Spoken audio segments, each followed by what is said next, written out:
আজকে অনেকগুলা বাজার একসাথে করা হয়েছে, মাসকবাড়ি বাজার। কারণ হচ্ছে প্রত্যেকদিন বাজার করতে আসলে ভালো লাগে না, ঘরে একটা জিনিস ফুরায় যায় আর সেটা দৌড় দিয়ে যাইতে হয় আনতে দোকানে। ও কারণে সব একসাথে বাজার করা হয়েছে। এখানে তো সরিষার তেল নেওয়া হয়েছে। ওরে বাবা, এই যে সরিষা আর সয়াবিনটা আসলে ভাজা পোড়ার জন্য লাগে। বাচ্চারা অনেক সময় অনেক পিঠা আটা ভাজি খেতে চায়, তখন লাগে। আর এই তো সয়াবিন, এই সরিষার তেল, এই সরিষার তেলটা দিয়ে আমি আসলে তরি তরকারি রান্না করি ওইটা। আর এখানে এই যে চাউলের আটা আছে। আর এই তো 30 কেজি চাউল নেওয়া হয়েছে,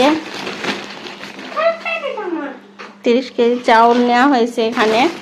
আর এখানে তো সব সুজি আছে, সাবান আছে, বিস্কুট,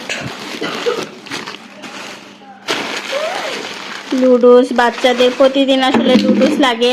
সকালবেলা স্কুলে যায় তখন লুডুস রান্না করে দিই। আর এই তো শ্যাম্পু, অনেকগুলো শ্যাম্পু নেওয়া হয়েছে।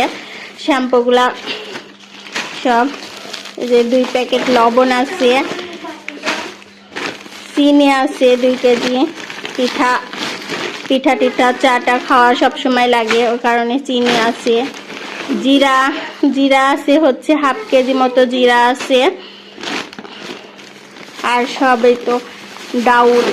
বাবা, এখানে কত রকমের ডাউল আছে দেখি। আম্মু দেখো, এর সাথে একটা ব্রাশ ফ্রি পেয়েছি। পেস্টের সাথে একটা বিরাশ ফ্রি পাইছে পেপসোডেন্টের সাথে। আর এখানে হচ্ছে মসুরের ডাল নেওয়া হয়েছে। এই তো এটা হচ্ছে কিসের ডাল যেন,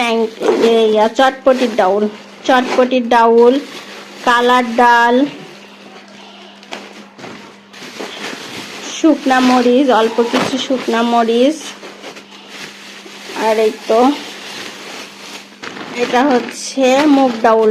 আমি আসলে মুগ ডাউলটাই খাই, কারণ অন্যান্য ডাউলের চাইতে আমার মুগ ডাউলটা ভালো লাগে, মানে রান্নার ক্ষেত্রে বিশেষ করে। কালার ডাউলের তো সবারই অ্যালার্জি, ওই কারণে রান্নার ক্ষেত্রে মুগ ডাউলটা ব্যবহার করি। আর এই যে কালার ডাউলটা আমি একবারে যে খাই না তা না, খাই। এটা আমি খিচুড়ির সাথে খিচুড়ি খাই। আর এই যে মসুরের ডাউলটা আমি হচ্ছে ভর্তা খাই, বেশিরভাগ ভর্তা খাইতে ভালো লাগে মসুরের ডাউলে, ওই কারণে। আর এই তো মরিচের প্যাকেট, গুঁড়া মশলা, এটা হচ্ছে মরিচের প্যাকেট, 2 প্যাকেট আছে মরিচ। আরেক প্যাকেট কই গেল? আর এদিকে হচ্ছে তো গরম মশলা আছে, তেজপাতা আছে। এই তো আরেক প্যাকেট হচ্ছে মশলা, এই যে সাবান মতো। আদা আছে 1/2 কেজি মতো, পেঁয়াজ আছে 5 কেজি। এ হচ্ছে মাসকবাড়ি বাজার। আর এদিকে আছে হচ্ছে বাদাম নিয়েছিলাম 1 কেজি। সময় চিবিয়ে খাইতে ভালো লাগে, ওই কারণে 1 কেজি বাদাম আছে। আর কি আছে দেখি, পাস্তা আছে 1 কেজি। আর হচ্ছে বুট, ছোলাগুলো অনেক সুন্দর দেখে, অনেক ভালো লাগলো তাই নেওয়া হয়েছে। ছোলাগুলা বাচ্চারা হচ্ছে কোচিং থেকে এসে সব সময় মানে দোকানের হাবিজাবি খাওয়ার ওদের একটা মনের ভিতরে নেশা আকাঙ্ক্ষা জাগে, ওই কারণে আমি হচ্ছে ছোলাটা নিছি।